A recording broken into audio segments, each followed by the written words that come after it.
Isang magandang araw po sa inyong lahat, mga ka-Church of the Living Faith. Ako po muli ang inyong lingkod, Nurse Aiza Felipe mula po dito sa Austria. At isang napakagandang topic po muli ang ating magandang tema ang ating pag-uusapan ngayong araw po na ito sa ika-46 na yugto ng Church of the Living Faith, Prayer and Fasting for the Nation. So, ang tema po ngayon ay How God Proved to Me that He Really Exists. So, bago po ako magpatuloy, inaanyayahan ko po ang lahat na please do like and share our Facebook post sa ating Church of the Living Faith Facebook page. At bago po tayo magsimula, tayo po muna ay manalangin. Hallelujah, Rabashandara. Hallelujah, hallelujah, hallelujah. Hallelujah. Bless you, Father God. Bless you, Lord Jesus Christ. Bless you, Holy Spirit, Panginoon. Buong puso po akong nagpapakumbaba sa inyong harapan sa mga oras po ito. Lord, humingi po ako ng kapatawaran sa mga nagawa kong kasalanan at niling ko, Panginoon, na inyo po akong gabayan. Use my thoughts, use my tongue, Lord. That I will be able to share, Lord, the knowledge that you want us to have, Father God, in relation to how have we or how have I proven to myself that you really exist, Lord God, and you are true. At nawa, Panginoon, ay itago niyo po ako sa likuran ng inyong krus at ikaw po ang maihayag. Ikaw po, Panginoong Hesus, ang makita. Ikaw po, Panginoong Hesus, ang masilayan. Ikaw po, Panginoong Hesus, ang marinig. Salamat po, Panginoon, and may your name be glorified, Father, and this is what I pray in Jesus' name. Amen and amen. So, muli po, isang mapagpalang araw po sa inyong lahat. At napakaganda po ng ating tema ngayong araw na ito. Dahil ito po ay, I would like to share my personal experience on how God proved to me that He really exists. So, before po ako naging born again Christian, I really have that question in mind because I was a Catholic before. So, pag Katoliko ka po, if you're Catholic, you worship not only Jesus but Mary, yan yung mga naituturo sa church ng Catholic. So, yun, I thought Jesus or God exists also sa mga rosaryo, sa ribulto. And that's how I was taught when I was growing up. As a child, my entire family prays talaga. And lagi kaming lumuluhod sa altar, nangunguna dun yung father ko. And because my family was a devoted Catholic. So, growing up, going to church, to a Catholic church na kung saan po, nagpupunas kami ng mga rebulto, nakala ko yun na yung way of worship, no? At nagdadasal kami ng rosary, yan, gabi-gabi. We do gather in front of an altar. And one time, before June 26, 2000, before that happened, that I was born again in June 26, 2010, I have this deep question in my mind. I was serving in a Catholic church also. And I had that question in my mind that where is God? And what is the proof that God exists? And who God is? What is His form? No? Ano yung forma ni Lord? Nagdadasal ako sa Diyos, pero where is He? I know that He is in heaven, pero what is His form? What's the proof? What are the other proof that He exists? So, dumating po ako sa punto na God encountered me. I came to a point in my life na I felt like I was on ground zero. Meaning po, parang inalis ni Lord lahat ng kinakapitan kong material, kinakapitan kong physical, kinakapitan kong pagmamahal mula sa tao. And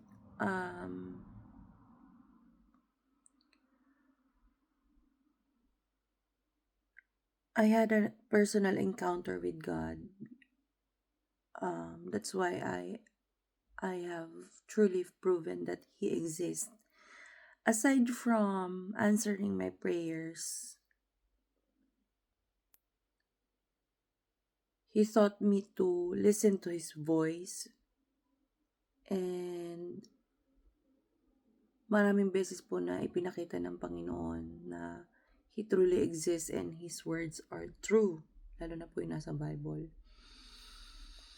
Kung iisa-isahin ko po yung mga yon, maraming beses na talaga. Just like the people that have na naging kasagutan ng Panginoon sa aking mga panalangin, no? Maraming beses po talaga. And I remember, no, nung Catholic pa nga po ako, and I was looking where God, or I was searching where God is, and I was searching for peace. Sa isang Catholic church ako noon sa Pilipinas, and I was asking God, kasi may announcement doon na sa Catholic church na sa mga pakiramdam nila, no, na tinawag sila ng Panginoon to be a nun, to be a priest. Maaari lang daw pumunta dun sa likuran ng church. So I was asking God, and even Mary, I was asking God. Sabi ko, Lord, are you calling me to be a nun? Sabi ko ganon. Sa isip ko po, habang nagpe-pray ako. And then, tahimik lang ako. Then, nung lumabas ako ng church, merong biglang thought na pumasok sa isip ko na if you want to pray, go inside your room. Ganon. Then, I followed that voice. So, from Baclaran, I went back to Malabon. And then, nung time na yon, I stayed in my room. I followed what I heard in my thoughts. So, sabi ko, Lord, I want peace of mind. Sabi kong ganon. Even if I'm serving the church, sabi kong ganon sa Catholic Church. Pero wala po akong peace of mind. Hanggang dumating sa punto na 1 or 2 days, yung kapitbahay namin na madalas mag-share sa akin about Jesus, kumatok sa bahay namin. Then she said that she's inviting me to a conference about the second coming of Christ. So sabi ko sa isip ko, baka ito na yung sagot ni Lord sa akin. Sabi kong ganon. So, sumama ako. Nagulat ako kasi pumayag din yung mother ko. Medyo strict kasi si nanay. So, nagulat din ako pumayag yung mother ko na sumama ako. So, during that time, God encountered me. And nagulat ako kasi napunta po ako doon sa harapan ng lady pastor, and dami-daming tao. Para bang yung sa dagat na hinawi ni Lord para makadaan yung mga Israelita. Parang ganun yung pakiramdam ko that time. And I was listening to the people around me. Sabi ko gano'n, ano bang ginagawa? Medyo curious ako that time kung anong ginagawa nila during the altar call. So, habang nagsasabi yung lady pastor na to those who want to repent, ganito, ganyan. So, yun na, parang bang kinakalkal yung puso't isip ko na dun sa dapat kong gawin. So, nung time kasi na yun, mabigat na rin yung dibdib ko. And may mga kasalanan ako nagawa na kailangan kong pagsisihan. So, I repented. Nagsisi ako, tinaas ko yung kamay ko.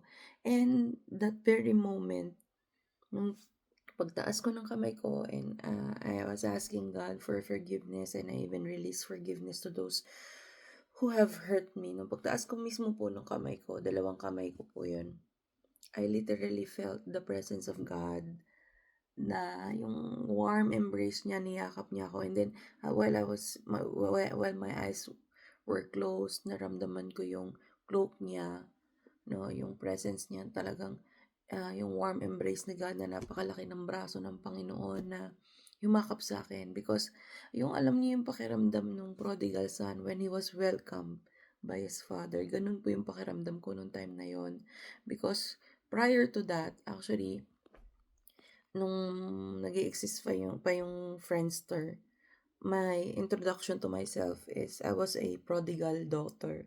So, yun yung pakiramdam ko na never ko pong makakalimutan sa buong buhay ko na pinaramdam sa akin ng Diyos that He really exists.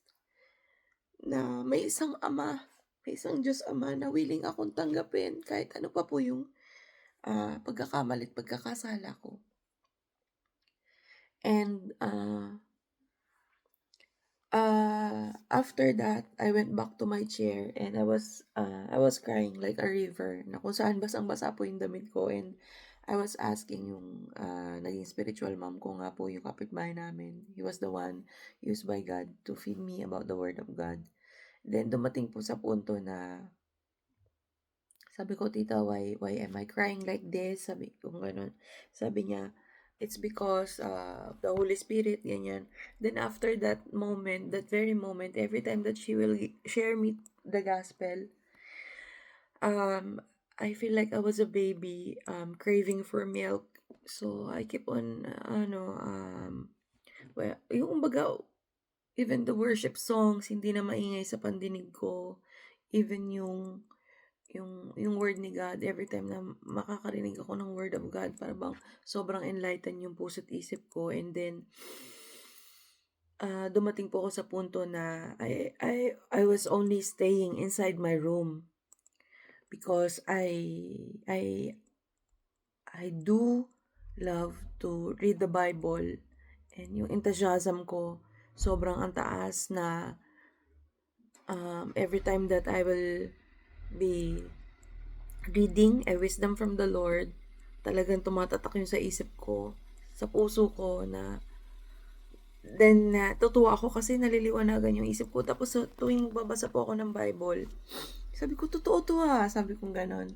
Just like the one na naalala ko, di ba, kung kanina nasabi ko po na narinig ko na sabi ay, if you want to pray, go inside your room. Nagulat ako na during the time nang nagbabasa ako ng Biblia, ng Bible, nabasa ko yun. Mas lalo ako na-shock kasi nandun pala sa Bible yun, yung verse na yun na never ko pa talagang nabasa in my entire life, na if you want to pray, go inside your room. And God who sees your heart will reward you. And dumating din ako sa point na kasi madalas akong magbabad nun sa presence ni God by reading the Word of God. And yung mother ko po nagagalit, pinipersecute ako, ganyan. She does not understand why I always read the Bible. Nagagalit siya sa akin. Tapos dumating sa punto na nung time na yun, na pinipersecute ako, talaga iyak ako ng iyak. Kasi siyempre sabi ko, mahal na mahal ko si Jesus sa isip ko, ganyan. Kasi ngayon nakita ko na si God kung nasaan. And na ano ko na, si God pala ay spirit. Si God pala ay spirit. So nasagot na yung tanong ko na where is God? Merong verse sa Bible na God is a spirit and he God is a spirit and he looks for those who worship Him in spirit and in truth. So, biglang para akong nakawala dun sa thought na si God ay nasa mga rebulto, nasa rosaryo. Yung pala, si God is a spirit. And meron pang isa na nung binasa ko yun, lalo akong na-encourage na to walk with Jesus, kasi ang nakalagay doon, sabi sa Bible verse na those who will follow Jesus will experience persecution. So, yung nararanasan kong persecution sa bahay namin, na kung saan lagi ako napapagalitan ng nanay ko, ganyan. persecuted talaga, heavily persecuted talaga ako nung time na yon because my Bible was always taken away from me, but God always makes a way na yung Bible, magkaroon ako lagi ng Bible. Laging ginagamit ni God yung pinsan ko who was working in Philippine Bible League. And he was used by God na bigyan ako lagi ng Bible sa tuwing mapapersecute ako, i-confiscate ng mother ko yung Bible. So, yung time na yon lalo kong napoprove na ang salita ng Diyos ay totoo. That those who will follow Jesus will experience persecution. So, ayun po. And, what more? I also experience yung salita ng Panginoon that He truly exists during the time that He is healing people. Na nagugulat ako kasi habang nagtatrabaho ako, naririnig ko yung voice ni God na sabihin ni Lord sa akin, anak, puntahan mo yung ganitong pasyente, ganito, ganyan. Pag may pasyenteng hinaharap si Lord sa akin, sabihin ng Holy Spirit sa akin, ipag-pray ko. And lumalabas lang talaga yung Bible verses na binabasa ko during the time ng yung at the very moment na kailangan ng word, no? And nagugulat ako kasi those words just pop up in my thoughts na kung saan. Kumbaga parang yun na yung downloaded words ni God sa thought ko, sa heart ko during the time of my devotion, and ginagamit ni Lord yun to share the gospel and also to heal the people.